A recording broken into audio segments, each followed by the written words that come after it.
تو درود مبارک کا سب سے اہم چیز ہے جو انسان طالب علم ہوتا اس کے لیے تو بہت بہت بہت بہت اہم چیز ہے درود مبارک کا. ٹھیک ہے, اس کو کوئی معمولی چیز نہیں سمجھنا چاہیے. تو ہمارا جو اب ہم جو کریں گے نا اس کے اندر آپ لوگ کے پاس سب کے پاس کھلا ہوا ہوگا. اب ہمارا آج جو ہم کریں گے انشاءاللہ سورہ روم کی آیت نمبر 1 سے لے کے 27 تک کریں گے انشاءاللہ. اور پھر ہمارا ڈے 2 کا جو ہے سب کے پاس سلیبس ہے آپ لوگ کے پاس میں. تو یہ جو میں اوپر لکھی اتلو ما اوحیا, یہ آیت جب آپ قرآن پاک کھولیں گے نا, آپ سب کے پاس قرآن پاک ہوں گی, جب آپ کھولیں گے تو رائٹ سائڈ پہ رہتا پارے کا نمبر اور اس کے ساتھ میں ہی نام لکھا ہوا رہتا. آپ دیکھے ہوں گے, آپ کے پاس قرآن پاک کھول لیجیے آپ لوگ سب لوگ. تو جیسے ہی آپ 21 پارہ آئیں گا تو فرسٹ لیٹر یا فرسٹ 2-3 ورڈ سے آپ کا وہ پارے کا نام رہتا. یوزولی اسی نام سے پکارے جاتے. ہم اس سے واقف کیوں نہیں رہتے؟ کیونکہ ہم حفظ نہیں کر رہے. جو لوگ حفظ کرنے والے رہتے وہ یہی نام سے پکارتے, 21واں پارہ نہیں بولتے وہ لوگ. تو ان کا ریفر کرنے کا طریقہ یہ رہتا اتلو ما اوحیا. اب بچے کون سا حفظ کر رہے ہیں؟ اتلو ما اوحیا. اور 21واں پارہ نہیں بولتے وہ لوگ. تو یہ پارے کا نام سے مراد ہوگی. جیسے تبارک الذی ہے, جز عام ہے. تو کیوں ہے یہ اس کا کہ یہ بگننگ آف دا ورڈ. اب جہاں سے سورہ شروع, جو پیج شروع ہوتا, پیج کے شروع کے 2 لیٹر 3 لیٹر ایسا, اسی کے نام سے وہ پارے کا نام ہو جاتا. تو اتلو ما اوحیا اسی سے شروع ہو رہا 21واں پارہ. رائٹ سائڈ اگر آپ دیکھیں گے تو وہ رہتا. لیفٹ سائڈ آپ دیکھیں گے تو سورے کا نام رہتا جو آپ کے مصحف میں عنکبوت لکھا ہوا ہے. ٹھیک ہے, اب وہ عنکبوت کے ساتھ میں آپ کو لکھا ہوا ہے 29. ٹھیک ہے, اب آپ اس کے ساتھ میں پیچھے چلے جائیے, آپ آئیں گا سورہ روم. ٹھیک ہے, آپ سب کے پاس میں جیسے ایک پیج کے بعد میں سورہ روم شروع ہو رہا ہے, وہاں پر آپ کے پاس میں سب کے لکھا ہوا ہے وہاں پر. اب یہ سورہ روم کے ساتھ میں لکھا ہوا ہے نمبر 30 ہے نا. تو اس کا مطلب کیا ہوا کہ یہ سورہ روم قرآن پاک کی ترتیب میں نمبر 30 پہ ہے. ٹھیک ہے, اس کے ساتھ جو نمبر ہے وہ قرآن پاک میں بھی سیٹنگ ہے نا, 1 2 3 4 سورے ہے. تو میں آپ لوگ کو اس دن سمجھائی تھی کہ قرآن پاک کے اندر جو لکھے ہوئے ہیں وہ جو سیکوینس ہے وہ اس طرح سے نازل نہیں ہوا. ٹھیک ہے, تو یہ نمبر جو ہے یہ ترتیب کے حساب سے نمبر 30 پہ ہے. لیکن نزول کے اعتبار سے میں آپ لوگ کو سب کو اس کا ڈفرینس بتائی تھی کہ نزول کے اعتبار سے اور ترتیب کے اعتبار سے سورے ڈفرینس ہے. اب جو قرآن پاک میں ہے وہ مکی مدنی سورے ملے ہوئے ہیں, لیکن نزول کے اعتبار سے یہ سورہ روم جو ہے 84 نمبر کے اوپر آتا. 84 نمبر مطلب آپ سمجھ جائیں گے کہ یہ ہمارا آخری دور.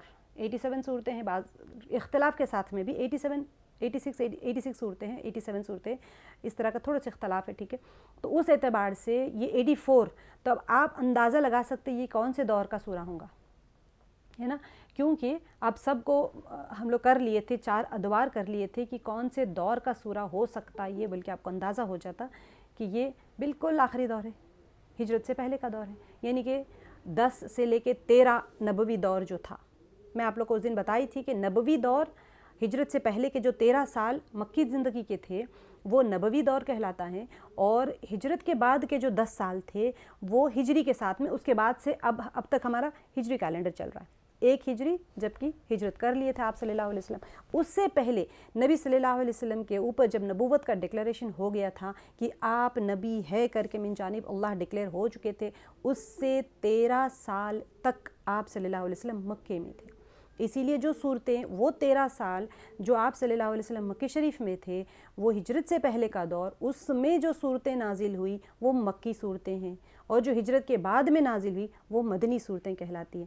تو اب یہاں پر سورہ روم جو ہے سیکوینس میں قرآن پاک کے اعتبار سے 30 نمبر کے اوپر ہے, لیکن اگر آپ ترتیب کے اعتبار سے دیکھیں گے تو وہ 84 نمبر کے اوپر آتا.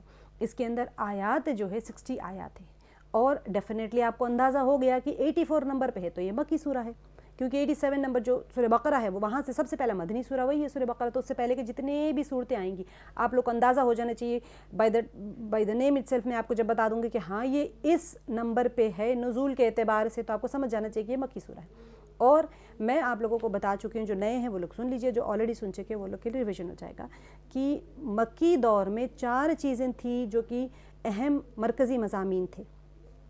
اللہ تعالیٰ کی وحدانیت, کیونکہ اللہ تعالیٰ کو واحد ایک اکیلا اللہ نہیں مانتے تھے, شریک کرتے تھے وہ لوگ. ٹھیک ہے, تو الوہیت اور وحدانیت کے اوپر تو اللہ تعالیٰ کی وحدانیت کے ثبوت میں آیات ہوں گی. ٹھیک ہے, دوسری چیز نبی صلی اللہ علیہ وسلم کو وہ رسول نہیں مانتے تھے, اللہ کے بھیجے ہوئے رسول نہیں مانتے تھے, تو رسالت کی تصدیق کے لیے آیات ہوں گی.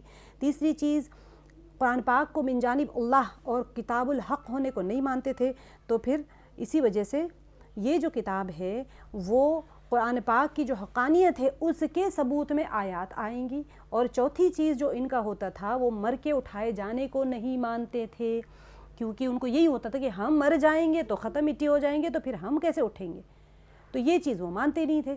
تو اس وجہ سے امت آپ کا مائک کیمرہ کھلا ہے, بند کر لیجیے. تو اب کیا کرتے تھے یہ لوگ, جزاکم اللہ, اب یہ اسی کے لیے آیات میں بار بار اللہ تعالیٰ وہاں پر مکی صورتوں کے اندر یہ مضامین مرکزی مضامین ہوتے, اسی کے اطراف میں ساری آیات ہوں گی, سارے 8 10 15 آیات کا سیٹ ہوگا. اس کے بعد میں جو چیز جو کنوے کیا جائے گا میسیج وہ یہی ہوگا, یہ 4 میں سے کوئی ایک میسیج ہوگا. اب اسی کے لیے سارے انبیاء کے واقعات بیان کیے جائیں گے, ساری تخلیق کائنات کے واقعات بیان کیے جائیں گے, یہ بتانے کے لیے کہ اللہ تعالیٰ نے ساروں کو تخلیق کی ہیں تو رب کیسا ہو سکتا ہے. اور جب یہ ساری چیزیں روزانہ ختم ہو رہی ہیں, اٹھ رہی ہیں, ختم ہو رہی ہیں, زندہ ہو رہی ہیں جیسے, تو پھر یہ اللہ سبحانہ و تعالیٰ یہ بتائیں گے کہ تم بھی مر کے اٹھائے جاؤ گے. اس سورے کے اندر بھی کیونکہ مکی سورہ ہے تو پھر آپ کو یہی چیزیں آئیں گی, لیکن اس کے اندر ایک خاص موضوع چل رہا ہے, وہ ہے اس کا جو مرکزی مضمون ہے فتح یعنی کہ یہاں پر بدر کی جو جنگ ہوئی تھی, سب سے پہلی جنگ جو بدر کی ہوئی تھی, اس کے بارے میں, اس کے اندر مسلمان فتح یاب ہوں گے, یہ اسی وقت پتہ چل گیا تھا مکی دور میں. حالانکہ مدنی دور میں 2 ہجری میں آلموسٹ جنگ لڑی گئی تھی. 7 سال پہلے 9 سال پہلے ہی بتا دیا گیا تھا کہ بدر میں یہ لوگ کامیاب ہوں گے, بالکل مصمم طریقے سے بتا دیا گیا تھا. تو یہ فتح بدر کی اس کے اندر بشارت ہے, اور اس کے اندر جو مرکزی مضمون ہے وہ دلائل آخرت ہے. ٹھیک ہے, اچھا میں اسی میں سے آپ کو لے لیتی ہوں. فرسٹ فیز میں, اچھا پہلے اس کو کلیئر کر لیتے ہیں. فرسٹ فیز میں ہمارا جز 21 سے 30 ہوگا. سٹارٹ آج ہمارا جز 21 سے ہوگا, جو سورہ روم سے آیت نمبر 1 سے لے کے 27 تک. بہت آسان ہے, آج کا بہت کوئی مشکل چیز نہیں ہے. ویک میں ہمارے ڈے 1 ڈے 2 میں آپ لوگ کو بھیج کے کر دوں گی اس کو, کہ آپ کو ہمارا ڈے 1 سے لے کے ڈے 4 تک سورہ روم ہوگا, سورہ لقمان ہوگا, سورہ سجدہ ہوگا, سورہ احزاب کا بگننگ آف دا پارٹ ہے. ویک 2 کا میں انشاءاللہ آپ کو بھیج دوں گی. اب دیکھیے یہاں پر سورہ روم میں مکی سورہ ہے, اور اس میں 60 آیتیں اور 6 رکوع ہیں. ٹھیک ہے, روم چھوٹے سے سورہ ہے, زیادہ بڑا نہیں ہے سورہ, تو بہت چھوٹے چھوٹے صورتیں جاتے ہیں. اب دیکھیے اس کے اندر کا جو آپ لوگ کو میں یہ بھیج دوں گی انشاءاللہ, اس کے اندر جو مرکزی مضمون چل رہا ہے اس کو سمجھنے کی کوشش کر لیں یہ امیج کے ذریعے سے, اور میں آپ کو اس کو بھیج بھی دوں گی تو آپ کو آسانی ہو جائے گی. دیکھیں اس کے اندر جو مین مرکزی مضمون چل رہا ہے وہ بدر کی بشارت ہے, دلائل آخرت ہے, اور دنیاوی اور اخروی کامیابی کی بشارت ہے. دنیاوی اور اخروی کامیابی کس کے لیے ہے اس کی بشارت ہوگی اس کے اندر. ٹھیک ہے, تو آیت نمبر 1 سے لے کے 7 تک, جو اس کو ٹوٹل 8 پیراگرافس میں دیکھیں. یہ کتاب جو ہوتی ہے نا, یہ عموماً جو چیزیں ہوتی ہیں یہ بہت ڈیپ اسٹڈی کی جاتی ہے آیات کو, اور آیات کو بہت ڈیپ اسٹڈی کرنے کے بعد میں پھر اس کے اوپر بتایا جاتا ہے کہ جیسے اب یہ پوروں کو نا ہم کیا کرتے ہیں, گرافک امیج لے لیتے ہیں, پورے کے پورے بہت گہرائی کے ساتھ میں ان کو اسٹڈی کیا جاتا ہے کہ یہاں سے لے کے یہاں تک کہ کیا چل رہا ہے مضمون, تاکہ ہمارے ذہن میں پورے کا پورا ایسے. تو یہ تو بہت چھوٹا سورہ ہے, سورہ بقرہ ہے, سورہ آل عمران ہے, اس کے اندر بڑی بڑی صورتوں کے اندر بھی ایسے ہی آپ کو میں دے دیا کروں گی. میں نہیں بنائے بلکہ کتابوں کے اندر دیا ہوا ہے. تو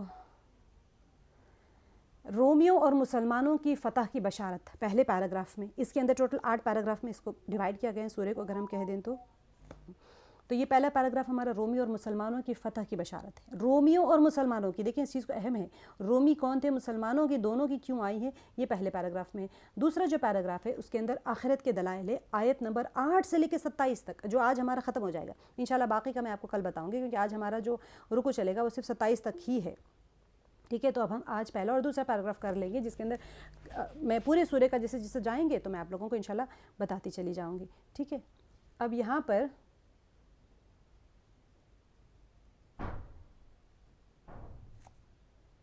اس کے اندر دیکھیں سورہ روم جو ہے یہ ہجرت حبشہ آپ کو پتہ ہے 5 رجب کی 5 نبوی. ٹھیک ہے, اب یہاں پر 615 عیسوی, اسے پہلے 5 نبی کے اوائل میں نازل ہوئی. یعنی کہ آپ سمجھ لیں کہ اوائل یعنی بالکل آخر دور, 5 سے لے کے 10 ہجری کا جو پیریڈ تھا اس دوران میں نازل ہوئی ہے, کیونکہ 84 نمبر کے اوپر ہے سورہ, تو بالکل ہی 3rd دور آ گیا تھا. تو اس صورت میں یہاں پر اصل میں پیشن گوئی کی پیشن گوئی ہے کہ ایرانیوں کی بڑھتی ہوئی فتوحات رک جائے گی اور ایرانیوں پر رومی غالب آ جائیں گے. دیکھیں میں آپ کو نا اس کا پس منظر بتاتی ہوں کیا ہے ایرانی کا اور رومی کا کیا چل رہا تھا. یہاں پر آپ اتنا سے دیکھ لیجیے, میں اس کو پورے کا پورا واقعہ بتاتی ہوں. 8-9 سال بعد سورہ روم کی یہ بشارت رومیوں کی فتح اور رمضان 2 ہجری میں جنگ بدر میں مسلمانوں کی فتح کی صورت میں ظاہر ہوئی. یہاں پر یہ ایک چھوٹا سا زمان نزول کے اعتبار سے انہوں نے بتا دیا ہے. دیکھیے سورہ کو ہم شروع کرتے ہیں, اس کے 3 آیت کے بعد میں آپ کو اس کی تفصیل پوری بتاؤں گی کہ کس طرح سے رومی کون تھے. میں نے آپ کو اس دن میں بتایا تھا, جو لوگ طلحہ آپ کا مائک کھلا ہے بند کر لیجیے, سوری آپ کا کیمرہ کھلا ہے. آپ لوگ جب بھی کلاس میں انٹر ہونا تو اپنا کیمرہ اور مائک دونوں میوٹ کر کے انٹر ہو جائیں گے نا. وہاں پر آپشن ہوتا ہے جب جوائن کرنے سے پہلے, وہاں پر ایک کیمرے کا آپشن ہوتا ہے اور ایک مائک کا ہوتا ہے. دونوں کا آپ اگر بند کر لیں گے نا تو پھر جب آپ انٹر ہوں گے کلاس کے اندر تو پھر آپ کو وہ کیمرہ والا کھلا نہیں ہوگا. تو بسم اللہ الرحمن الرحیم. الف لام میم غلبت الروم. الف لام میم حروف مقطعات میں سے ہے. اس کے بارے میں بہت سارے مفسرین نے بہت سارے اقوال لکھے ہیں, لیکن ہمارے لیے صرف اتنا ہے کہ ہم یہ سمجھ لیں کہ حروف مقطعات کا معنی ہمیں نہیں پتہ ہے, اور جو کچھ بھی اس کا معنی مفہوم مراد ہوگا وہ اللہ سبحانہ و تعالیٰ جانتے ہیں. غلبت الروم, رومی مغلوب ہو گئے ہیں. میں اس کا آپ کو بتاتی ہوں رومی مغلوب ہو گئے اس سے کیا مراد ہے. فی ادنی الارض وهم من بعد غلبہم سیغلبون. نزدیک کی زمین پر, ادنا قریب کو کہتے ہیں, ادنا الارض نزدیک کی زمین پر, اور وہ مغلوب ہونے کے بعد قریب غالب آ جائیں گے. ٹھیک ہے, غالب اور مغلوب آپ کو سمجھ میں آتا ہے. غالب یعنی کہ مغلوب ہو گئے, یعنی کہ وہ یہاں جو بتایا جا رہا ہے کہ نزدیک کی زمین پر اور وہ مغلوب ہونے کے بعد قریب غالب. مظلوم اور ظالم سمجھتے ہیں تو اسی اعتبار سے آپ مغلوب اور غالب بھی سمجھ جائیے. غالب یعنی کہ کسی نے اس کے اوپر غلبہ کرنے والا, مغلوب جس کے اوپر غلبہ ہو گیا ہے, یعنی ہار گئے مطلب, تو وہ مغلوب ہونے کے بعد میں قریب غالب آ جائیں گے. تو یہ رومی اور ایرانیوں کا کیا چکر تھا میں آپ کو بتاتی ہوں, بلکہ اس کا کافی ڈیٹیل ہے ہمارا, کیونکہ ٹائم شارٹ ہے اسی لیے میں اتنا ڈیٹیل جا نہیں سکتی ہوں آپ لوگ کے ساتھ. انشاءاللہ جب ہم تفسیر کریں گے تو بہت, بلکہ میں یوں سوچتی ہوں نا کہ آپ لوگوں کو ایک مزہ لگا کے چھوڑ دوں تاکہ آپ تفسیر کا انتظار کریں کہ اس کے بارے میں ہم اور ڈیٹیل جانیں. فی بضع سنین للہ الامر من قبل ومن بعد. چند سال میں, بضع سنین سے کیا مراد ہے یہ بھی آپ کو تفسیر میں ہی پتہ چل سکتے ہیں. چند سال میں ہی, اس سے پہلے اور اس کے بعد بھی اختیار اللہ تعالیٰ ہی کا ہے. وَيَوْمَئِذٍ يَفْرَحُ الْمُؤْمِنُونَ سے مراد کیا ہے کہ اس روز مسلمان شادمان, اس روز مسلمان شادمان ہوں گے. بِنَصْرِ اللَّهِ, اللہ کی مدد سے, يَنْصُرُ مَن يَشَاءُ, وہ جس کی چاہتا ہے مدد کرتا ہے, وَهُوَ الْعَزِيزُ الرَّحِيمُ, اصل غالب اور مہربان وہی ہے.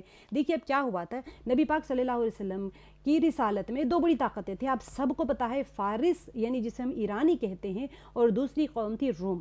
ٹھیک ہے, اب آپ کو پتہ ہے اس زمانے میں تو اصل میں کیا ہوا تھا کہ وہ زمانے میں جنگجو کوئی ہوتے نہیں تھے. جزاکم اللہ تعالیٰ. جنگجو کوئی ہوتے نہیں تھے, کسی کو جنگ کرنے, عرب خاص طور سے تو جنگجو تھے ہی نہیں, ان کو تو جنگ کرنا آتا ہی نہیں تھا. یہ لوگ تو بس عیاشیوں میں لگے ہوئے تھے, شراب پینا اور کہانیاں سننا اور شعر شاعری کرنا. وہاں پر جو جنگجو ہوتے تھے وہ ایرانی تھے. ایران کے جو آج کل کے اس زمانے سے یہ لوگ فارس کے تھے, اور یہ لوگ کیا تھے, آتش پرست تھے.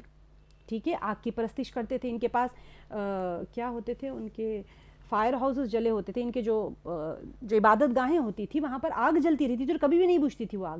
تو یہ آگ کی پرستش کرنے والے تھے, اسی لیے ان کا یہ مشرکین ان کو اپنا دوست مانتے تھے. اور جو رومی تھے, یہ رومی کیونکہ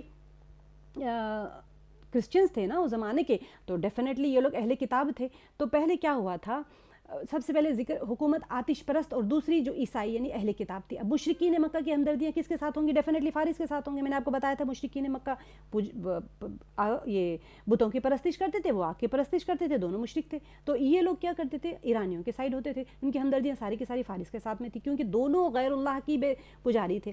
اب جب کہ مسلمانوں کی ہمدردیاں روم کے عیسائی حکومت کے ساتھ تھی, اس لیے کہ عیسائی جو بھی تھے وہ مسلمانوں کی طرح ہی تھے, وہ لوگ بھی اہل کتاب تھے اور وحی اور رسالت پر یقین رکھتے تھے. تو اب کیا ہوا, ان کے آپس میں یہ لوگ ہمیشہ ایک انبن رہتی تھی. تو نبی صلی اللہ علیہ وسلم کی بعثت کے چند سال بعد میں ایسا ہوا کہ فارس کی حکومت عیسائی حکومت پر غالب آ گئی. دونوں میں جنگ ہوئی, دونوں بھی بہت پاورفل کنٹریز تھے. ٹھیک ہے, اور یہ دونوں کو مسلمانوں نے فتح کر لیا. یہ بڑی مزے کی بات ہے. جب آپ ہسٹری دیکھیں گے, جب آہستہ آہستہ آپ صورتیں دیکھیں گے تو آپ کو اندازہ ہو جائے گا. تو ایرانی جو تھے وہ لوگ کیا ہو گئے, فارس رومیوں کے اوپر غالب آ گئے. تو اب ڈیفینیٹلی کیا ہوگا, جس میں مشرکین بڑے خوش ہو گئے, مسلمانوں کو بڑا غم ہوا کہ ایسے کیسے ہو سکتا ہے, یہ تو اہل کتاب, اللہ کی مدد تو آنی چاہیے تھی. اس موقع پر قرآن کریم کی یہ آیات نازل ہو گئی جن میں یہ پیشن گوئی ہو گئی کہ بضع سنین یعنی کہ قریب کے زمانے میں چند سالوں میں. تو یہ بضع کا مطلب ہوتا ہے, بضع سنین سے مطلب کیا ہوتا ہے کہ 3 سے لے کے 9 سال کے لیے وہاں عربز میں یہی کہا جاتا تھا. میں نے آپ لوگوں کو بتایا تھا کہ عربز کی جو لینگویج ہوتی ہیں, یہ جو قرآن پاک کی جو آیات ہوتی ہیں, اس کے اندر ایک محاورتاً الفاظ جو ان کے ایریاز میں یوز ہوتے تھے. جیسے آپ دیکھیں گے قسم ہے چاند کی. اب آپ سوچیں کہ ہم تو ایسے نہیں کہتے نا قسم ہے سورج کی, قسم ہے چاند کی, ہم نہیں کہتے, ہمارے یہاں پر ایسا رواج نہیں ہے بات چیت کا. لیکن عربز میں ہوتا تھا کہ جب کسی بات کی قسم کھاتے تھے تو اس کا مطلب یہ ہوتا تھا کہ اس کے بعد میں بہت اہم موضوع کوئی آنے والا ہے, تو وہ لوگ کان کھڑے کر کے سننا شروع کر دیتے تھے. اسی لیے لا, جیسے فار ایگزامپل ہمارا کلمہ ہے لا الہ الا اللہ, یہ لا نفی جنس ہے. یہ کیا مطلب, لا الہ الا اللہ مطلب نہیں ہے کوئی معبود. تو جب کوئی کلمہ لا سے شروع ہوتا تھا تو اس کے بعد والی جو بات آتی تھی وہ بہت اہم ہوتی تھی, اور ساری چیزوں کا انکار اس کے بعد میں اس بات ثابت ہوتا تھا. تو ایسے ان کے پاس کی زبان کی وہ خوبصورتی تھی. وہ تو یہاں پر یہی چیز آ رہی ہے کہ ان کے پاس ایک عام تھا کہ 3 سے لے کے 9 سال کو یہی کہتے تھے. تو اب اتنے ٹائم پیریڈ کے اندر کیا ہو جائے گا کہ رومی جو ہے مغلوب تو ہو گئے, اب ایرانی فارسی ان کے اوپر غالب تو آ گئے, لیکن چند سالوں میں قریب میں یہ لوگ غالب آ جائیں گے. اب کیا ہوا, بظاہر اسباب جو تھے یہ پیشن گوئی ناممکن ہی لگ رہی تھی نا. کیسے ہو سکتا ہے ایک پوری کی پوری رومنس پورے کے پورے مغلوب ہو گئے, ان کے پاس کوئی پاور نہیں ہے, دیکھنے میں ایسے لگتا تھا کمزور ہے, ہو ہی نہیں سکتا. 3 سے لے کے 9 سال میں یہ کبھی آ ہی نہیں سکتے. فارس بہت پاورفل کنٹری تھا, میں آپ کو بتاؤں گی کبھی موقع رہا تو پولیٹیکل سچویشن کیا چل رہا تھا وہاں پر, کون سا بادشاہ تھا, کیسے ایک دوسرے کو ٹاپل کیا تھا. آپ کو پتہ ہے بادشاہت میں کیا ہوتا ہے, پوری کی پوری اندرونی کانسپریسی ہوتی ہے, پوری کی پوری حکومتیں گر جاتی ہیں. جب حکومتیں گر جاتی ہیں تو پھر ایسا ہوتا ہے نا, لوگ کامن انسان بھی یہ دیکھ کے کہہ سکتا ہے کہ یہ, اب جیسے فار ایگزامپل مغل امپائر گر گیا, اب کوئی کہہ دے کہ مغل امپائر 9 سال کے بعد میں پھر سے آ جائے گا رول میں, تو کہتے ہیں پاگل ہے کیا, اور کہتے سارے ختم ہو گئے, بھاگے بادشاہ سارے, کچھ ہے ہی نہیں ان کا, تو کیسے غالب آ سکتا ہے. تو یعنی کہ کامن انسان ڈسکشن کرتا ہے, وہ کہہ دیتا ہے. ابھی کوئی پارٹی ہوتی ہے, آپ دیکھتے ہیں الیکشنز ہو رہے تو کوئی پارٹی کہے گی جی جائے گی, تو کہیں گے نہیں جیت سکتی ہے, اس کا تو کوئی ہے ہی نہیں کچھ. تو ایسے اتنا مطلب کلیئر تھا وہاں پر, اتنا کلیئر تھا کہ وہ آ ہی نہیں سکتی.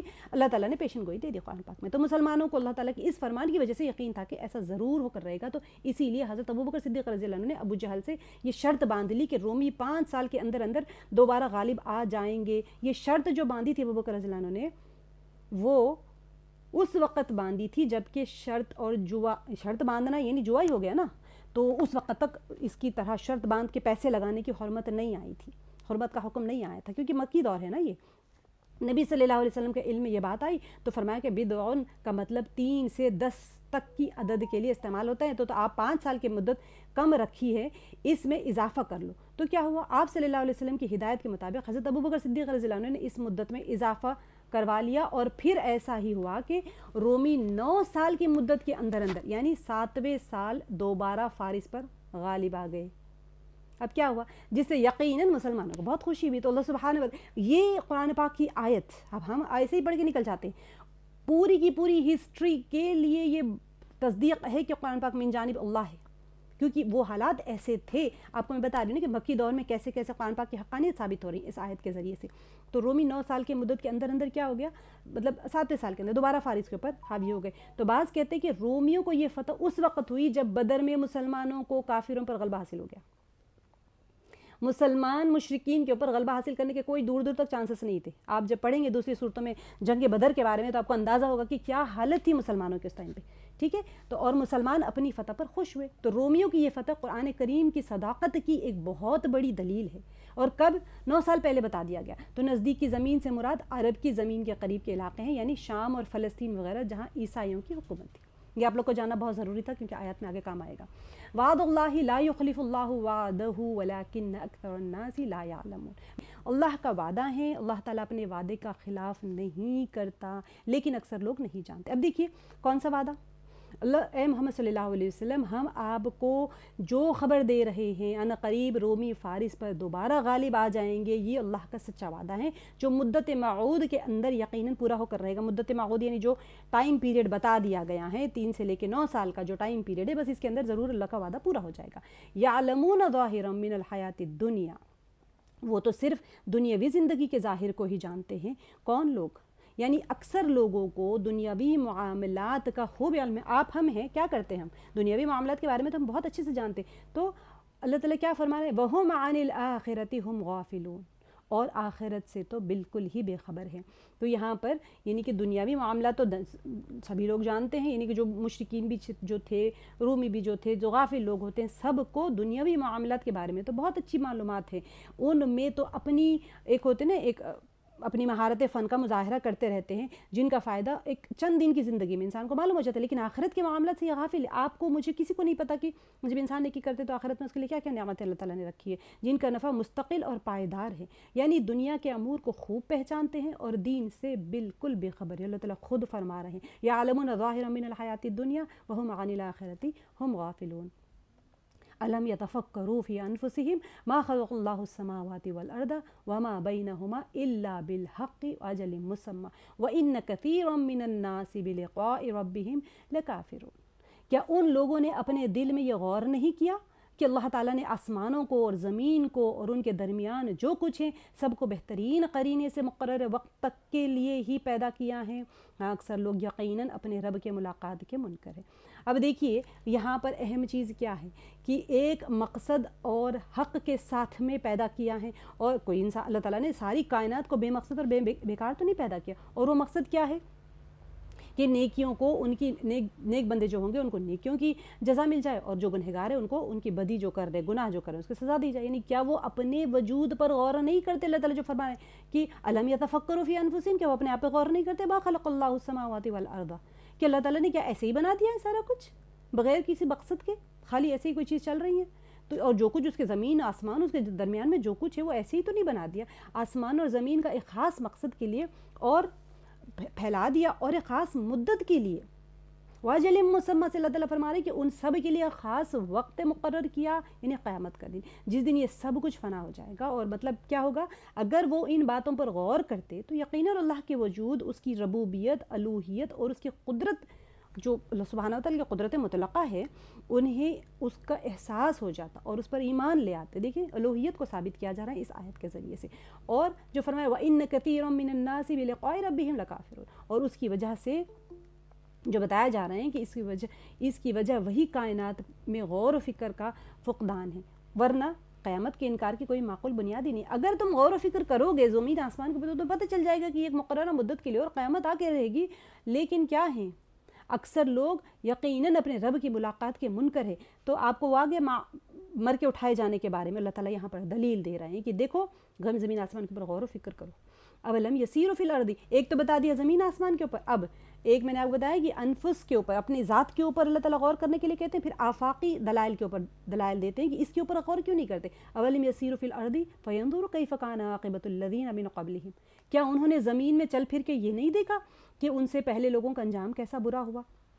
یہ یعنی کہ آثار اور کھنڈرات اور نشانات عبرت پر غور فکر انہوں نے نہیں کی، کیونکہ عرب جہاں رہتے تھے اس کے اطراف میں سارے میں نے آپ کو بتایا قوم عاد، قوم ثمود، ان کی بستیاں ہیں اجڑ گئی تھی، سب پتہ تھا۔ یہ جنہوں نے شرک کیا اللہ تعالیٰ کے ساتھ میں اور ان کے ساتھ میں یہ انجام ہو اللہ کا عذاب، سب پتہ تھا ان کو۔ تو اللہ تعالیٰ پوچھ رہے ہیں اولم یسیروا، کیا وہ لوگ یسیروا، وہ لوگ، آپ کو گرامر کرنے والے غور کرتے رہیے گا صیغوں کے اوپر، اور انہوں نے زمین میں چل پھر کر یہ نہیں دیکھا کہ ان سے پہلے لوگوں کا انجام کیسا برا ہوا۔ کیف عاقبۃ الذین من قبلہم کانوا اشد منہم قوۃ وآثاروا الارض وعمروها اکثر مما عمروها وجاءتهم رسلهم بالبینات۔ کتنی پیارے انداز میں اللہ تعالیٰ سمجھا رہے، دیکھیں وہ ان سے بہت زیادہ توانا اور طاقتور تھے، اور انہوں نے بھی زمین بوئی جوتی تھی اور ان سے زیادہ آباد کی تھی۔ یعنی کہ زمین کو بونا ہے جی، کافر جو تھے، کافروں کا جن کو اللہ نے ان کے کفر باللہ، حق کے انکار اور رسولوں کی تکذیب کی وجہ سے ہلاک کیا ہے۔ جتنے لوگ بھی پہلے گزرے تھے بڑے طاقتور تھے، ان کو اللہ تعالیٰ نے ہلاک کر دیا۔ قریش اور اہل مکہ سے زیادہ، اب جو بتایا وہ ان سے بہت زیادہ توانا اور طاقتور تھے۔ کس سے؟ قریش اہل مکہ بڑے اپنے مال کے اوپر تکبر کرتے تھے نا۔ ہم اب دیکھیں پس منظر کو ذہن میں رکھیں کس کے ساتھ اللہ تعالیٰ مخاطب ہے۔ یہ مکی سورہ ہے تو مخاطبین کون ہوں گے یہاں پر؟ ڈیفینیٹلی مشرکین مکہ ہے، سرداران مکہ ہے، ٹھیک ہے، انہی سے مخاطب کیا جا رہا ہے۔ اب دیکھیں 2 ہجری سے 8 سال پہلے چلے جائیں تو ڈیفینیٹلی آپ بہت لمبا عرصہ ہے، تو 5 6 نبوی دور ہے، 5-6 نبوی دور چل رہا ہے، وہ دور میں کیا ہو گیا تھا آپ کو پتہ ہے کہ ڈکلیئر ہو گیا تھا، ظلم مظالم بڑھنا شروع ہو گئے تھے، لوگوں کو تنگ کرنا شروع کر دیے تھے. اب ان کے ساتھ گفتگو ہو رہی ہے اللہ سبحانہ و تعالیٰ کی. اللہ تعالیٰ فرما رہے ہیں اچھا بڑے تکبر میں اتراتے پھر رہے ہو کیا، نہیں دیکھتے ہو زمین کے اوپر گھوم پھر کے تم جیسے بہتوں کو کیا کر دیا گیا ہے. یہی ہوتا ہے نا یوزولی جب انسان آؤٹ آف کنٹرول ہو جاتا ہے، بڑا تکبر میں اکڑ کے چلتا ہے، تو کیا بڑے اکڑ کے چل رہے ہو، دیکھا نہیں کیا ہو گیا، ابھی تو بڑا وہ آدمی اکڑ کے جا رہا تھا کیسے اس کا حال ہو گیا. تو یہ عام طور پہ ہم بھی ایسے ہی بات کرتے ہیں. اللہ سبحانہ و تعالیٰ تو اللہ ہی ہے، اللہ تعالیٰ تو کہہ رہے دیکھو بستیوں اجڑ گئی، تم کیوں کر رہے ہو، تمہارے پاس کون سی طاقت ہے. کانوا اشد منہم قوۃ واثاروا الارض، یعنی ان سے بہت زیادہ توانا اور طاقت ہے، اور انہوں نے بھی زمین، اثار کہتے ہیں زمین کو بونا اور جوتنا. یعنی اہل مکہ تو کھیتی باڑی کرتے نہیں تھے، ان کو آشنائی نہیں تھی. مدینے میں کھیتی باڑی ہوتی تھی، مکے میں تو آپ کو پتہ ہے ریگستان تھا، وہاں پر زیادہ سے زیادہ کھجور ہوتے تھے ان کے پاس میں. تو زمین کو وہ نا زمین کو جوتنا بونا یہ ساری چیزیں تو وہ کرتے ہی نہیں تھے. تو پچھلی قومیں اس وصف میں بھی ان سے بڑھ کر تھیں. تو اللہ سبحانہ و تعالیٰ وہی بتا رہے ہیں. تو اور ان سے زیادہ آباد کی تھی، اور ان کے پاس میں ان کے رسول روشن دلائل لے کر آئے تھے. یہ ناممکن تھا. فما کان اللہ لیظلمہم ولکن کانوا انفسہم یظلمون. دیکھیں یہاں پر کتنے پیارے انداز میں کہہ رہے کہ اللہ تعالیٰ نے ان کے اوپر عذاب ایسے نہیں بھیجا، اللہ تعالیٰ ظالم نہیں ہے کہ ان کے اوپر ظلم کر دے. یہ تو ناممکن تھا. فما کان اللہ، یہ تو ناممکن تھا کہ اللہ تعالیٰ ان پر ظلم کرتا. فما کان اللہ لیظلمہم ولکن کانوا انفسہم یظلمون. پر ظلم، لیکن دراصل وہ خود اپنی جانوں پر ظلم کرتے تھے. کیسے ظلم کریں گے کوئی انسان اپنے آپ پہ کیسے ظلم کر سکتا ہے. ان کی عمریں بھی زیادہ تھی، جسمانی قوت بھی زیادہ تھی، اسباب معاش بھی ان کے زیادہ حاصل تھے. بس انہوں نے کیا کیا، عمارتیں بھی زیادہ بنائیں، زراعت اور کاشتکاری بھی کی، اور وسائل رزق بھی بہت زیادہ تھے. لیکن ان کا مسئلہ یہ تھا سب سے بڑا کہ اللہ کا انکار اور رسولوں کو نہیں مانتے تھے. ٹھیک ہے. اب بغیر گناہ کے اللہ تعالیٰ نے کسی کو عذاب نہیں دیا. ان کا عذاب، ان کا گناہ کیا تھا، وہ ایمان نہیں لاتے تھے. تو کیا ہو گیا، تمام قوتوں کے طاقتوں کے جتنی ترقیاں کی، جتنی فراغت تھی، جتنی خوشحالی تھی، اس کے باوجود وہ ہلاکت ان کے مقدر بن گئی تھی. آیت نمبر 10 میں دیکھ لیے ثم کان عاقبۃ الذین اساءوا السوء ان کذبوا بآیات اللہ وکانوا بہا یستہزئون. پھر آخر برا کرنے والوں کا بہت ہی برا انجام ہوا. اساء السوء، یہ دونوں بھی آپ کو میں بتاؤں گی جب آپ لوگ گرامر کریں گے، مبالغے کے صیغے ہوتے ہیں، اس لیے کہ وہ اللہ تعالیٰ کی آیتوں کو جھٹلاتے تھے. ان یہ کہ کذبوا، وہ جھٹلاتے تھے، بآیات اللہ، اللہ کی آیتوں کو، وکانوا بہا یستہزئون. اچھا صرف جھٹلاتے نہیں تھے، صرف جھٹلا لے تو پھر بھی چلو چھوٹا گناہ ہے. وہ لوگ کیا کرتے تھے، ان کی استہزاء، ہنسی اڑانا. ٹھیک ہے. تو وہ لوگ اللہ تعالیٰ کی آیتوں کی ہنسی اڑاتے تھے. یعنی ان کا جو انجام ہوا وہ بدترین انجام تھا. کیوں ہوا یہ انجام ان کا بدترین؟ کیونکہ نہ صرف وہ انکار کرتے تھے، جھٹلاتے تھے، بلکہ استہزاء بھی کرتے تھے. اللہ یبدأ الخلق ثم یعیدہ ثم الیہ ترجعون. اللہ تعالیٰ ہی مخلوق کی ابتدا کرتا ہے، ابتدا کرتا ہے، پھر وہی اسے دوبارہ پیدا کرتا ہے. دیکھیے آپ لوگ مضامین پہ غور کرتے رہیے. وہی ہمارے 4 مرکزی مضمون جو میں نے آپ کو بتائے تھے، یہ بعث بعد الموت، اللہ تعالیٰ کی الوہیت آ گئی، قرآن پاک کی حقانیت آ گئی، پھر پچھلی آیت میں رسالت کے بارے میں آ گیا، اب یہاں پر مر کے اٹھائے جانے کے بارے میں آ رہا ہے. اللہ تعالیٰ ہی مخلوق کی ابتدا کرتا ہے، پھر وہی اسے دوبارہ پیدا کرے گا، پھر تم سب اسی کی طرف لوٹائے جاؤ گے. ثم الیہ ترجعون. رجع، گرامر کرنے والے غور کر لیجیے، رجع لوٹائے جانا، لوٹنا. یعنی جس طرح اللہ، ترجعون یہ مجہول کا صیغہ ہے. ٹھیک ہے، آپ نے کر لیا ہے ترجعون. یعنی جس طرح اللہ تعالیٰ پہلی مرتبہ پیدا کرنے پر قادر ہیں، وہ مرنے کے بعد دوبارہ انہیں زندہ کرنے پر بھی قادر ہیں. اس لیے کہ دوبارہ پیدا کرنا پہلی مرتبہ سے زیادہ مشکل نہیں ہوتا. اب مثال کے طور پہ آپ نے ایک بار، پہلی بار کوئی چیز تیار کی ہے پکانے میں یا کسی چیز میں، تو پھر کیا ہو جائے گا، دوسری بار بنانا اس کے لیے آسان ہو جائے گا، کیونکہ پہلی بار ہی تھوڑا کسی کا کیمرہ کھلا ہے. ابھی کون انٹرویو، پلیز آپ کا کیمرہ بند کر لیجیے. تو یہاں پر اللہ سبحانہ تعالیٰ یہی فرما رہے ہیں کہ ثم الیہ ترجعون، اسی کی طرف تم لوٹ کر آؤ گے. یعنی میدان محشر اور حساب کتاب کی جو موقف کسے کہتے ہیں، پارکنگ ہوتی ہے نا، رہنے کی ٹھکانہ جو ہوتا ہے. تو حساب کتاب کی جگہ تم سب کو آنا ہے، جہاں پر عدل ہوگا، انصاف کا اہتمام فرمائیں گے اللہ تعالیٰ. وَيَوْمَ تَقُومُ السَّاعَةُ يُبْلِسُ الْمُجْرِمُونَ. بڑی ہی سخت آیت ہے. اور جس دن قیامت قائم ہوگی تو گنہگار حیرت زدہ رہ جائیں گے.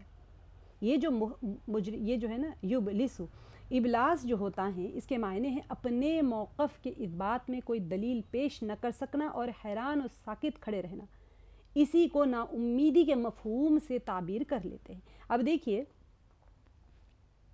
آپ کو کسی کام کے لیے کہیں پر کورٹ میں پیش کیا گیا ہے، اللہ نہ کرے کسی کو ہو، لیکن ایسے بتا رہی ہوں میں کہ ابلاس کا ترجمہ سمجھانے کے لیے آپ وہاں پر اپنے آپ کو ثابت نہیں کر سک رہے اپنے جرم کو، تو پھر کیا ہوگا؟ کوئی دلیل ہی نہیں ہے پیش کرنے کے لیے، تو آپ کس کیفیت میں کھڑے ہوں گے؟ ہے نا، کوئی دلیل نہیں ہے، کچھ نہیں کر سکتے، حیران اور ساکت کھڑے ہوں گے کہ اب میں نے سزا سننی ہے، یہ کیفیت ہے وہ۔ وَيَوْمَ تَقُومُ السَّاعَةُ يُبْلِسُ الْمُجْرِمُونَ، تو مجرموں کا حالت اللہ تعالیٰ بیان کر رہے۔ ابلاس سے مراد ہے کہ وہ دیکھیں کبھی کبھی کیا ہوتا ہے، کیفیات کو سمجھنا بہت ضروری ہوتا ہے۔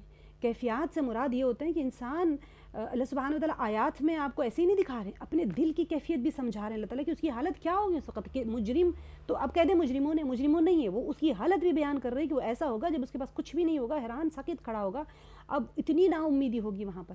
تو اس اعتبار سے مبلسن وہ ہوگا جو نا امید ہو کر خاموش کھڑا ہوگا، ادھر ادھر کنکھیوں سے دیکھ رہا ہوگا کہ عذاب آ رہا ہے، اس کے ساتھ پکڑ ہو رہی ہے، اس کی پکڑ ہو رہی ہے، فرشتے پکڑ پکڑ کے ڈھکیل کے جہنم میں پھینک رہے ہیں، کیا کیفیت ہوگی؟ کیوں بتا رہے ہیں اللہ تعالیٰ یہ؟ غور کرنے کے لیے وہ کیفیت کو یاد کرو، تم بھول رہے ہو دنیا کے دنیا کے مال میں، جاہ میں، ایسے ہوتا ہے نا رنگینیاں جب دیکھتا ہے انسان تو بلیک اینڈ وائٹ کو بھول جاتا ہے۔ تو یہ اللہ تعالیٰ بتا رہے ہیں کہ ابلاس جو کیفیت ہے اس کیفیت کو تو یاد کرو تم، میں تو اللہ تعالیٰ خود بتا رہے ہیں وَيَوْمَ تَقُومُ السَّاعَةُ، اور جس دن قیامت قائم ہوگی، تو یعنی قیامت کے دن کی بات نہیں، قیامت قائم ہونے کے بعد میں بھی انسان گنہگار حیرت زدہ رہ جائیں گے، اب وہ پیش کیے جائیں گے وہاں پر، تو اسے کوئی دلیل نہ سوجھ رہی، تو قیامت والے دن کافروں اور مشرکوں کا یہی حال ہوگا، یعنی جو ایک ہوتا ہے نا عذاب جب وہ دیکھ رہا ہوگا اس کے بعد وہ ہر خبر سے مایوس اور دلیل اور حجت پیش کرنے سے قاصر ہوں گے۔ مجرموں سے مراد کون ہے یہاں پر؟ کافر اور مشرک ہے، جیسا کہ اگلی آیت میں واضح ہو جائے گا۔ یہاں پر مجرمین تو اب ہم بھی گنہگار ہوں گے تو ہم بھی مجرمین ہوں گے، لیکن یہاں پر جو مراد ہے وہ کافر ہے، کیونکہ مکی سورہ ہے، ریفر ان کو کیا جا رہا ہے، اس کا مطلب یہ نہیں کہ ہم اپنے آپ پہ نہ لیں۔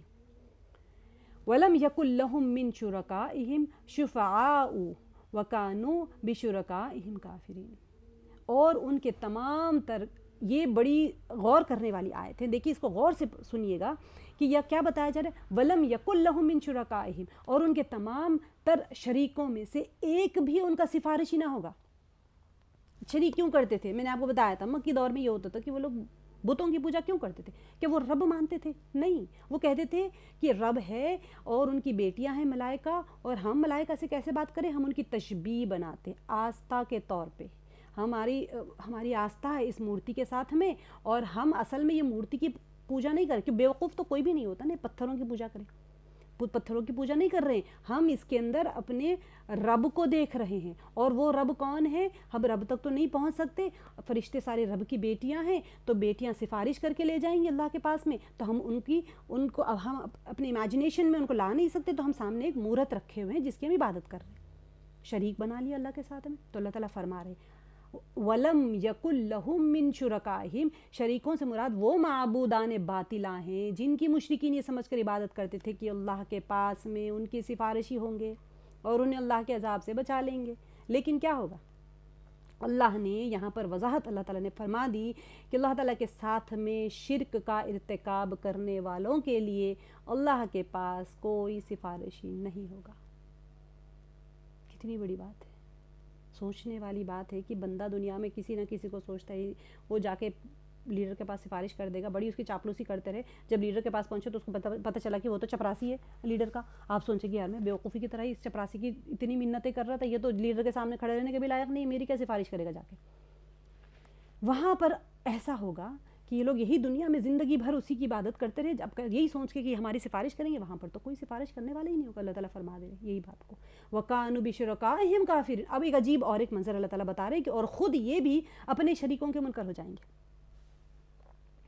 یعنی وہاں ان کے الوہیت کے منکر ہو جائیں گے، کہ کیونکہ وہ دیکھ لیں گے کہ یہ تو کسی کو کوئی فائدہ پہنچانے پر قادر نہیں ہے، تو پھر دوسرے اب ایک تو یعنی اس وقت وہ دیکھ لیں گے کہ ان کی الوہیت کے منکر ہو جائیں گے کہ بھئی تم تو الہ ہو ہی نہیں، اور تم تو کچھ بھی کر نہیں سکتے، تو خواہ کہ ہم تمہیں الہ مانتے رہے. ایک تو یہ معنی ہو جائے گا. دوسرے معنی کیا ہے کہ دوسرے معنی یہ ہے کہ معبودان جو جس کی عبادت کرتے تھے اس بات سے انکار کر دیں گے کہ یہ لوگ انہیں اللہ کے شریک گردان کر گئے ان کی عبادت کرتے تھے، کیونکہ وہ تو ان کی عبادت سے ہی بے خبر تھے. اب دیکھیں کوئی بزرگ ہے، کوئی اللہ یعنی نبی ہے جو جس کو یہ عبادت کرتے ہیں، جیسے عزیر علیہ السلام کو مثال کے طور پر اللہ کے بیٹے مان لیتے تھے، یا عیسیٰ علیہ السلام کو اگر یہ اللہ کے بیٹے مان لیتے ہیں، تو پھر عیسیٰ علیہ السلام تو انکار کر دیں گے کہ مجھے کیا پتہ، میرے جانے کے بعد بھی انہوں نے مجھے شریک بنا لیا، آپ کے الوہیت کا درجہ دے دیا ہے، تو میں تو بے خبر ہوں ان کی عبادتوں سے. وہ خود اپنے ہاتھ اٹھا دیں گے. دونوں معنی آ جاتے ہیں یہاں پر. آگے ہے آیت نمبر 14 میں وَيَوْمَ تَقُومُ السَّاعَةُ يَوْمَئِذٍ يَتَفَرَّقُونَ، اور جس دن قیامت قائم ہوگی اس دن جماعتیں الگ الگ ہو جائیں گی. اب یہ کون سی جماعتیں ہیں؟ اس سے مراد ہر فرد کا دوسرے فرد سے الگ ہونا نہیں ہے، یعنی الگ آپ میں سب الگ نہیں ہو جائیں گے، بلکہ مطلب کیا ہے کہ مؤمنوں اور کافروں کا الگ ہونا ہے. تو اہل ایمان جنت میں اور جو اہل کفر اور شرک جہنم میں چلے جائیں گے، اور ان کے درمیان دائمی جدائی ہو جائے گی، یعنی ہمیشگی کی جدائی ہو جائے گی. یہ دونوں پھر کبھی اکٹھے نہیں ہوں گے، یہ حساب کے بعد ہوگا. ٹھیک ہے. اب اسی علیحدگی کی وضاحت اگلی آیت میں اللہ تعالیٰ فرما رہے ہیں. کیسے؟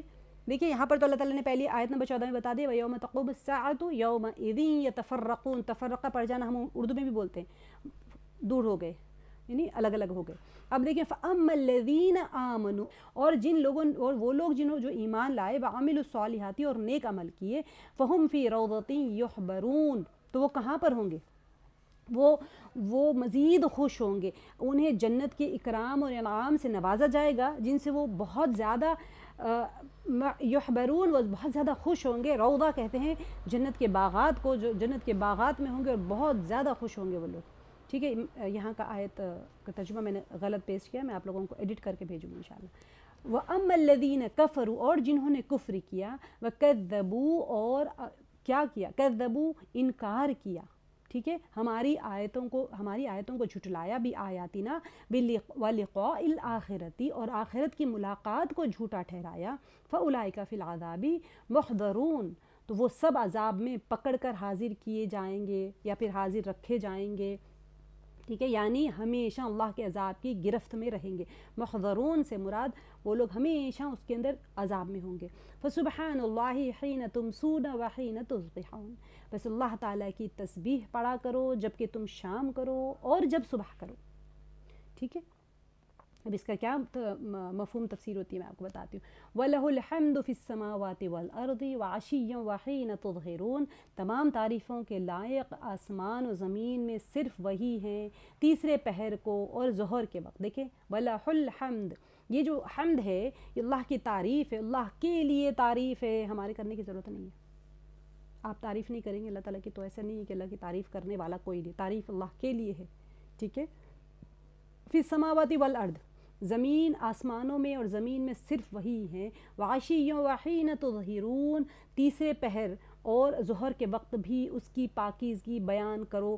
یہ اللہ تعالیٰ کی طرف سے اپنی ذات مقدسہ کے لیے تسبیح اور تحمید ہیں، جس سے کیا مقصد ہے؟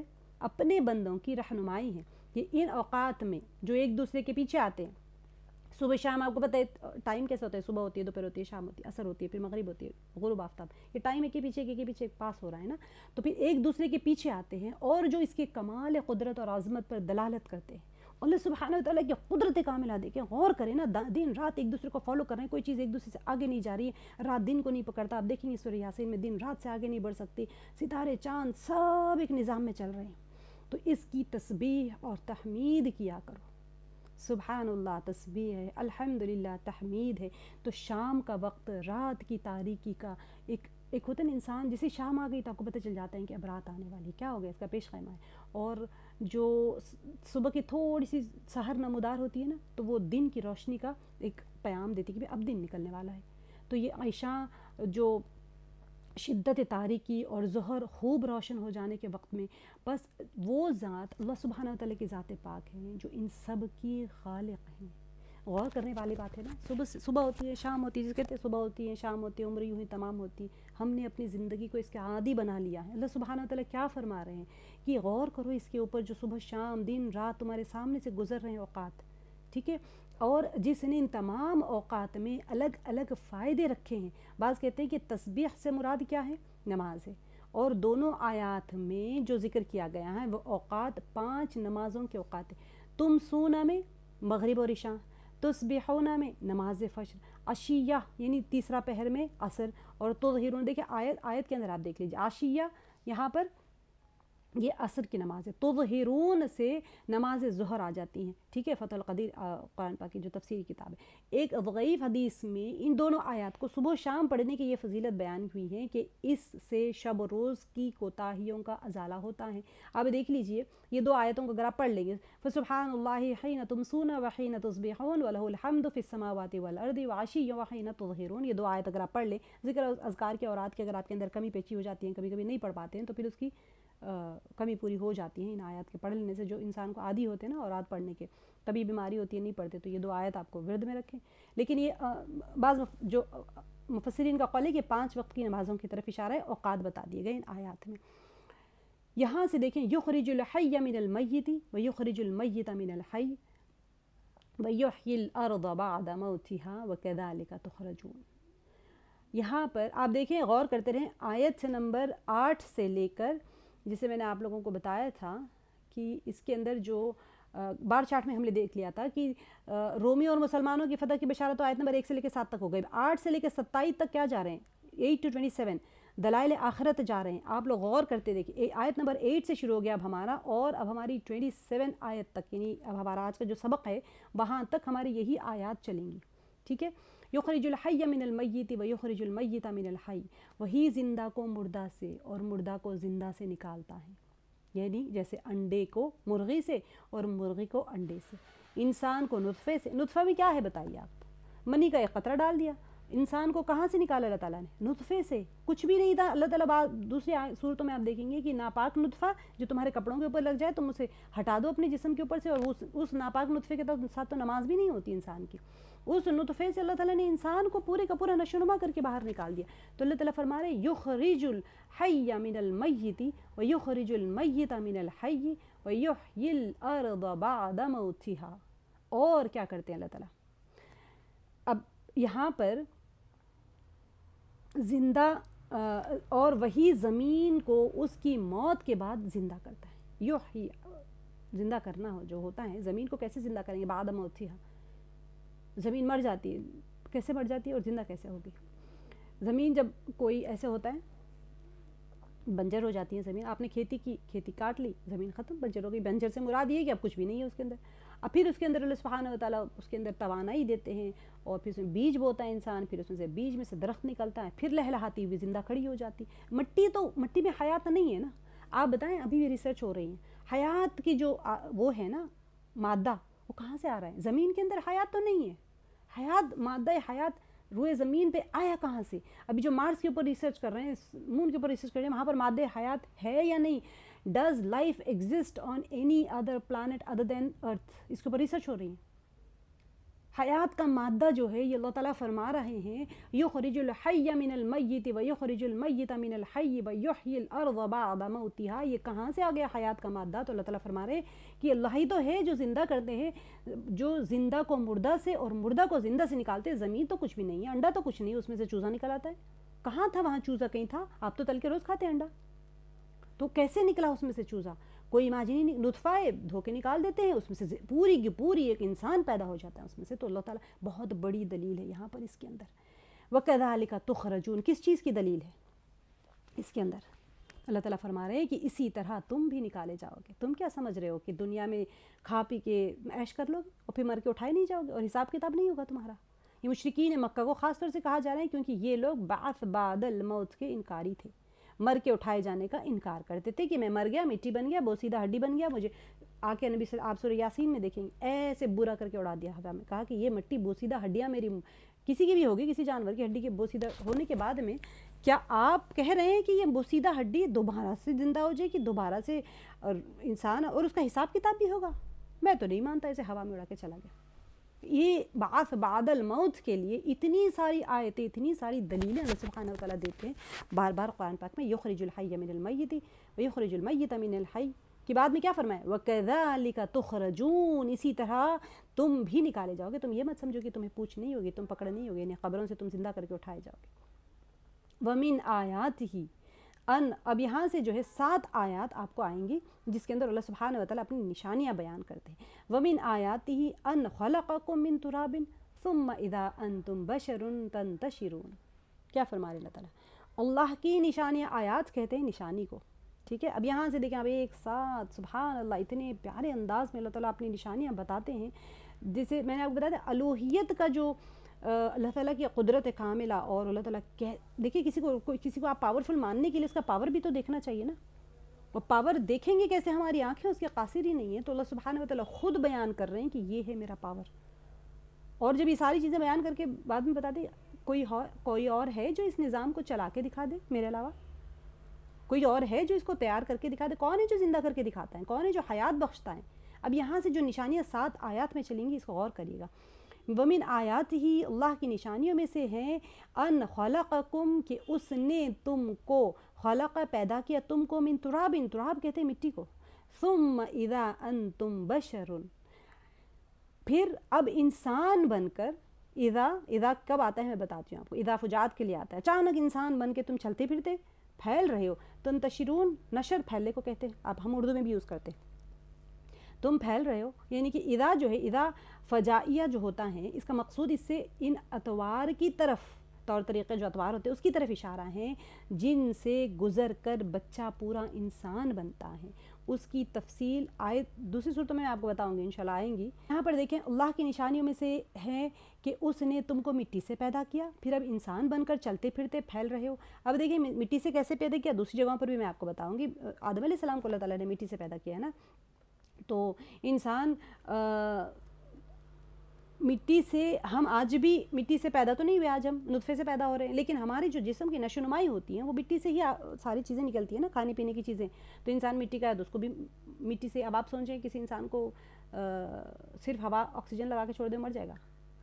اس کو نشو نما کے لیے پھر غذا چاہیے، اور غذا مٹی سے ہی نکلتی ہے. تو ہمارا کنیکشن مٹی سے ہے ہی ہے ہمیشہ. ومن آیات ہی، آگے آیت نمبر 21 میں ہے، اور اس کی نشانیوں میں سے ہے کہ تمہاری ہی جنس سے، ومن آیات ہی ان خلق لکم من انفسکم ازواجا لتسکنوا الیہا وجعل بینکم مودۃ ورحمہ ان فی ذلک لآیات لقوم یتفکرون. اور اس کی نشانیوں میں سے ہیں کہ تمہاری ہی جنس سے بیویاں پیدا کی تاکہ تم ان سے آرام پاؤ.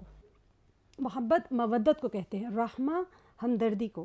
ٹھیک ہے، ان فی ذلک لآیات لقوم یتفکرون، یقیناً غور و فکر کرنے والوں کے لیے اس میں بہت سی نشانیاں ہیں. یعنی تمہارے ہی جنس سے عورتیں پیدا کی تاکہ وہ تمہاری بیویاں بنیں اور تم جوڑا جوڑا ہو جاؤ. زوجن عربی میں جوڑے کو کہتے ہیں. اب دیکھیے اس اعتبار سے مرد اور عورت کے لیے، عورت مرد کے لیے زوج ہے. ٹھیک ہے، اب عورتوں کی جنس بشر ہونے کے مطلب کیا ہے کہ دنیا کی پہلی عورت حضرت حوا کو حضرت آدم علیہ السلام کی بائیں پھسلی سے پیدا کیا گیا.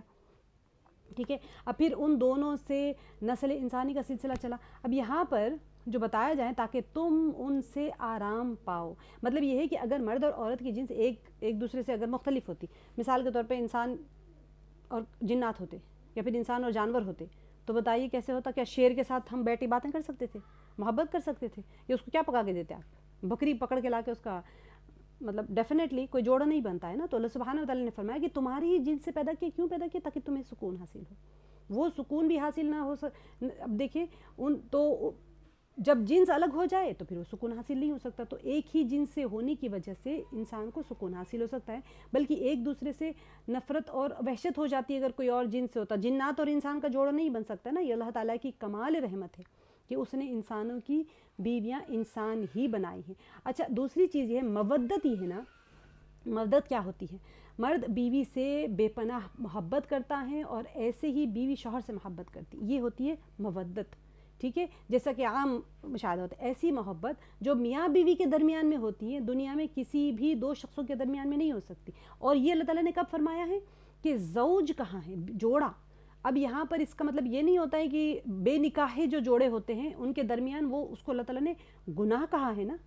تو یہ آیت کو اس اگر انداز میں سمجھ لے کہ ہاں جوڑے میں محبت ہے، مودت بھی ہے اور رحمت بھی، نہیں، یہ نکاح کے بعد والا جوڑا ہے. تو جیسے کہ ایسا فرمایا، رحمت سے کیا مراد ہے؟ مرد اور یعنی شوہر اور بیوی کو ہر طرح کی سہولت شوہر اپنی بیوی کو سہولتیں اور آسائشیں پہنچاتا ہے جس کا مکلف اللہ تعالیٰ نے اسے بنایا ہے، اور ایسے ہی عورت بھی اپنی قدرت اور اختیار کے دائرے میں۔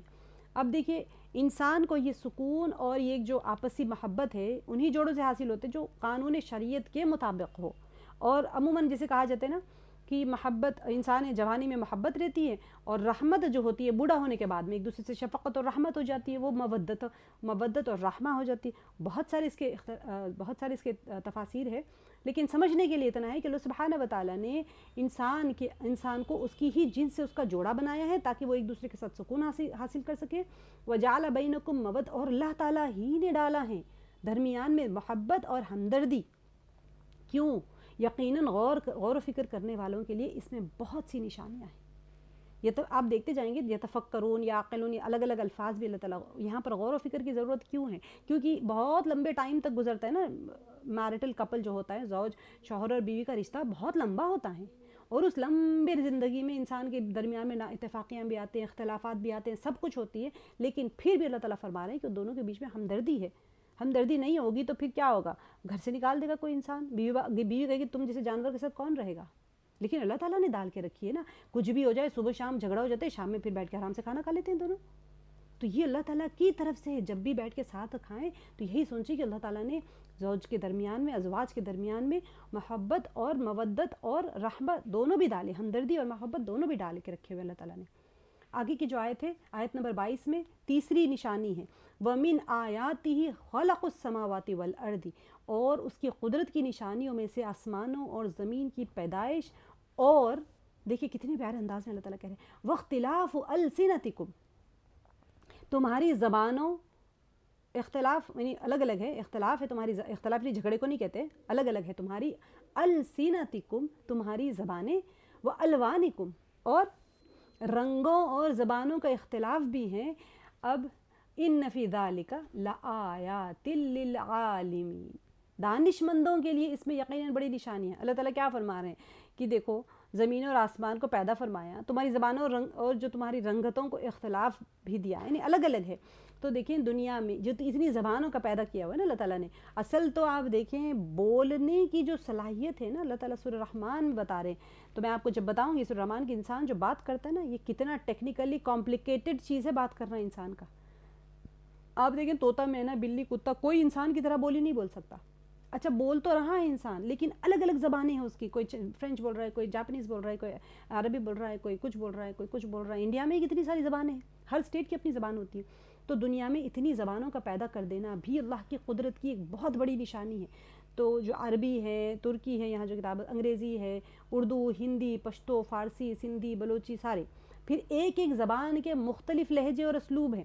اب ایک انسان ہزاروں اور لاکھوں کے مجمع میں اپنی زبان اور اپنے لہجے سے پہچان لیا جاتا ہے۔ اب دیکھیں ہم حیدرآبادی، ہماری زبان الگ پہچانی جاتی ہے، نارتھ والوں کی الگ ہوتی ہے، پاکستانی اردو ہی ہوتی ہیں، اردو کے ہی لہجے سے الگ ہو جاتی ہیں بالکل۔ یہ شخص فلاں ملک اور فلاں علاقے کا ہے، تیلگو لے لیں آپ فوراً پہچان دیں گے، عربک لے لیں، سعودی کی عربک الگ ہوتی ہے، ایجپشنس کی الگ ہوتی ہیں، جارڈنس کی الگ ہوتی ہے، ایرانینس کی الگ، سب کی اپنی ابھی عربی بات کریں تب بھی ان کی عربی الگ ہوتی ہے۔ تو اسی طرح سے ایک ہی ماں باپ آدم اور حوا علیہ السلام سے ہونے کے باوجود رنگ ایک دوسرے سے مختلف ہے، کوئی کالا ہے، کوئی گورا ہے، کوئی الگ الگ اس کا ہے، کوئی گندمی رنگ کا ہے۔ اب آپ کے ہی گھر میں 4 بچے 4 رنگ کے ہوتے ہیں۔ پھر کالے اور سفید رنگ میں بھی اتنے درجات رکھ دیے گئے ہیں کہ بیشتر انسانی آبادی 2 رنگوں میں تقسیم ہونے کے باوجود ان کے 20 قسم ہوتے ہیں۔ شیڈز آپ کو پتہ ہے کتنے سارے شیڈ، اچھا گورا کہہ دیتے ہیں، وائٹ ایک ہوتا ہے، تھوڑا گورا، تھوڑا کم، اس سے کم، اس سے کم، اس سے کم، پھر کالا ہو جاتا ہے، پھر کالے سے بہت گندمی، یہ وہ پتہ نہیں ہزاروں شیڈز آ جاتے ہیں اس میں بھی۔ اچھا پھر یہ جو اللہ سبحانہ و تعالیٰ فرما رہے ہیں کہ جسمانی ساقت، قد و قامت میں ایسا فرق رکھ دیا ہے کہ ایک ایک ملک کا انسان الگ سے پہچان لیا جاتا ہے، یعنی باوجود اس بات کے کہ ایک انسان دوسرے انسان سے نہیں ملتا، یہاں تک کہ ایک بھائی دوسرے بھائی سے مختلف ہے، لیکن اللہ کی قدرت کا کمال ہے کہ پھر بھی کسی ایک ہی ملک کے باشندے دوسرے ملک کے باشندوں سے الگ ہوتے ہیں، ممتاز ہوتے ہیں۔ آپ ڈیفینیٹلی دیکھ کے پہچان لیتے ہیں، آپ دیکھیں چائنیز کو پہچان لیتے ہیں، دیکھ کے عربس کو پہچان لیتے ہیں، انڈینس کو دیکھ کے پہچان لیتے ہیں، کیرلا والوں کو دیکھ کے پہچان لیتے ہیں کہ آپ وہاں کے اس قدرت کی نشانی کو اللہ تعالیٰ بیان فرما رہے ومن آیاتی ہی کہ اس کی قدرت کی نشانیوں میں سے آسمانوں اور زمین کی پیدائش. اچھا آسمانوں اور زمین کی پیدائش پہ تو بھی غور کے بارے میں غور کرنے کی تو یہاں پر بتایا نہیں. اللہ تعالیٰ الگ الگ جگہوں پہ آسمانوں کے بارے میں بتاتے ہیں تو پورا آسمانوں کے بارے میں بتائیں گے, زمین کے بارے میں بتائیں گے تو پہاڑوں کے, راستوں کے, ندیوں کے, ساری چیزیں, سمندر کے بارے میں بتائیں گے تو سمندروں پہ کیسے پہاڑ چلتے ہیں, ہوائیں کیسے چلتی ہیں, یہ ساری چیزیں آپ دیکھیں گے آیات میں اتنا بہترین انداز میں اللہ تعالیٰ بتاتے ہیں. یہاں تو اللہ تعالیٰ نے پھر فوراً سے سوئچ کر لیا ٹاپک کو, کیا بتایا تمہاری زبانوں اور رنگت, کیونکہ انسان کو بھی نہیں بتایا کہ چلو آفاقی, میں نے آپ کو بتایا نا آفاقی دلیلیں ہوتی ہیں, انفسی دلیلیں ہوتی ہیں. آفاقی میں دیکھ لو آسمان زمین, اب پھر اپنے آپ پہ تو غور کرو, دور مت جاؤ, تمہیں نہیں سمجھ آ رہا ہے تو باہر جانے کی ضرورت نہیں, اپنے آپ پہ غور کرو. کیا غور کرو اپنے آپ پہ؟ اپنی زبانیں تو دیکھو, اپنی رنگتیں دیکھو, کتنی اس کے اندر اختلافات ہے. دانش مند کے لیے اس میں یقیناً بڑی نشانی ہے. عقل مند ہو, دانش مند ہو. پیچھے کیا کہا تھا اللہ تعالیٰ نے؟ پیچھے کہا تھا یتفکرون, غور کرنے والے. اس سے پہلے کہا, اچھا نہیں اس سے پہلے نہیں, ہاں ینتشرون, یہ تو خیر گھومنے پھرنے کے بارے میں کہا, یہ پھیل جاتا ہے. یہاں پر تفکر کرنے والے یعنی کہ غور و فکر کرنے والے. یہاں پر فرمایا عالم یعنی جو علم رکھنے والے. یقیناً بڑی نشانی ہے کس کے لیے؟ دانش مندوں کے لیے. ٹھیک ہے, اب دیکھیں آیت میں آگے کیا بتاتے ہیں, وَمِنْ آیَاتِهِ مَنَامُكُمْ بِاللَّيْلِ وَالنَّهَارِ, اور اس کی قدرت کی نشانی تمہاری راتوں اور دن کی نیند میں ہے. منام, نوم کہتے ہیں نیند کو, منامکم تمہاری نیندوں میں, باللیلی رات, والنہاری دن, وابتغاؤکم من فضلہ, اور اس کے فضل یعنی روزی کو تمہارا تلاش کرنا بھی ہے.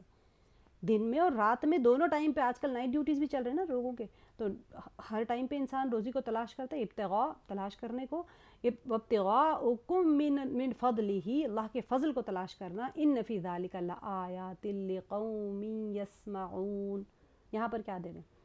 لقوم یسمعون, جو لوگ کان لگا کر سننے کے عادی ہیں ان کے لیے اس میں بہت سی نشانیاں ہیں. ہر ایک کو دعوت دے کے بلا رہے ہیں.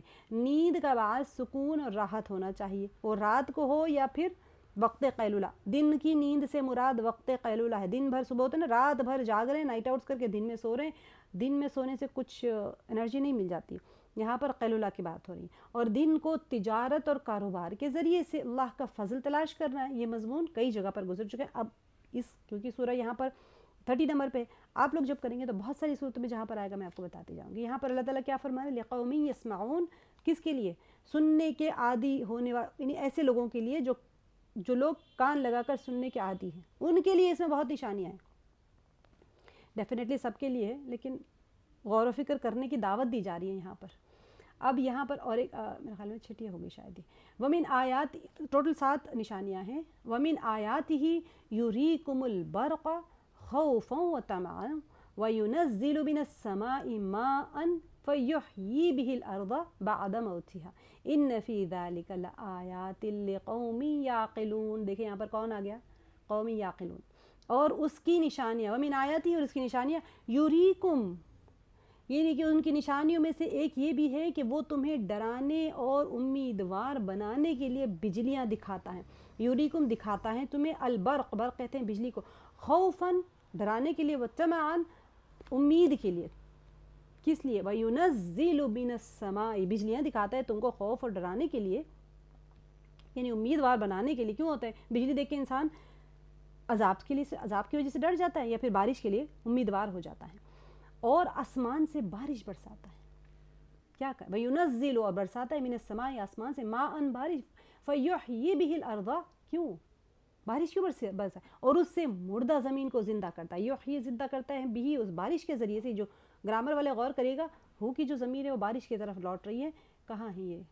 ماءً, ينزل من السماء ماءً, یہ جو ماءً ہے یہ پانی ہے جو آسمان سے گرتا ہے, یعنی بارش. به الارض, کی زندہ کر, کیوں؟ کیونکہ تاکہ وہ زندہ کرے کس کو؟ فیحیی به الارض بعد موتها, ٹھیک ہے, اور اس سے مردہ زمین کو زندہ کرتا ہے, اس کے بھی یعنی بعد موتها, اس کے مرنے کے بعد میں. ان فی ذلک لآیات لقوم یعقلون سے مراد یہاں پر کیا ہے؟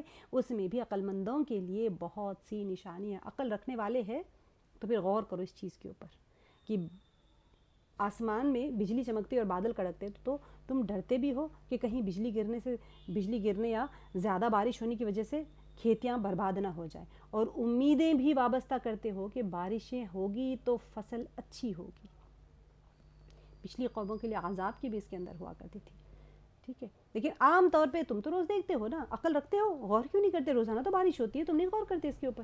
اللہ کی نشانیوں میں سے ایک نشانی ہے وَمِنْ آیَاتِهِ أَن تَقُومَ السَّمَاءُ, اس کی ایک نشانی یہ بھی ہے کہ تقوم السماء, آسمان اور زمین اسی کے حکم سے قائم ہے. تقوم السماء والارض, آسمان اور زمین بِأَمْرِهِ, امر اللہ کے حکم سے.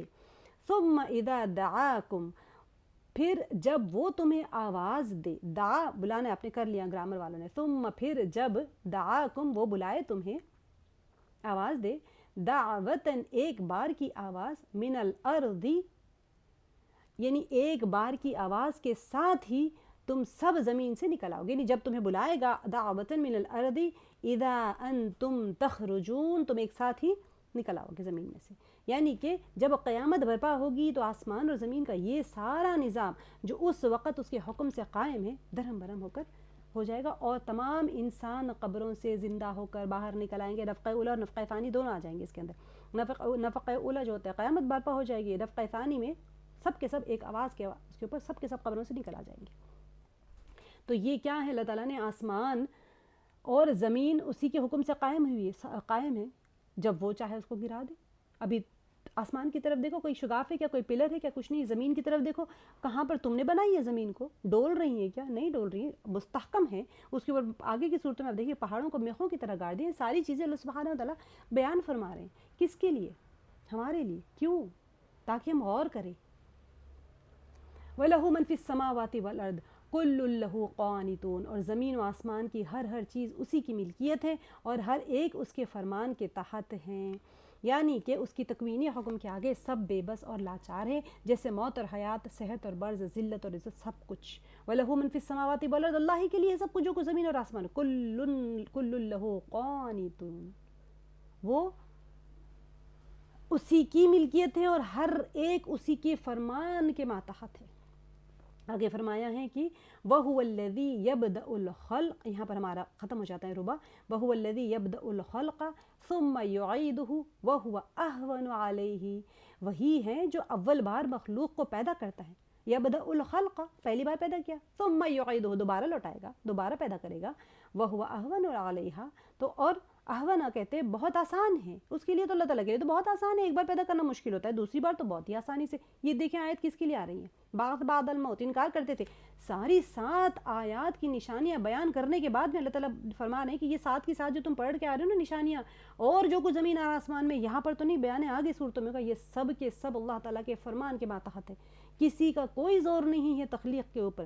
یہ ساری کائنات اللہ سبحانہ و تعالیٰ چلا رہے ہیں. موت ہے, حیات ہے, صحت ہے, مرض ہے, بارش ہے, جو کچھ بھی آیات نشانی بیان کر دی ہے سب اللہ کے نظام میں ہے. اس کے بعد میں اللہ تعالیٰ فرما رہے ہیں, دیکھیے 7 آیات کے بعد میں دماغ تھوڑا سا وہ ہوتا ہے نا غور و فکر میں لگا ہوا, اب فوراً سے ایک جھٹکا دیا جا رہا ہے دماغ کو کہ وہی ہے جو اول بار مخلوق کو پیدا کرتا ہے, پھر سے دوبارہ پیدا کرے گا, اور یہ تو اس پر بہت ہی آسان ہے. اسی کی بہترین اور اعلیٰ صفت ہے. کیا بتایا جا رہا ہے؟ وَلَهُ الْمَثَلُ الْأَعْلَى فِي السَّمَاوَاتِ وَالْأَرْضِ وَهُوَ الْعَزِيزُ الْحَكِيمُ, اسی کی بہترین اور اعلیٰ صفت ہے آسمانوں اور زمین میں بھی, اور وہی غلبے والا, حکمت والا ہے.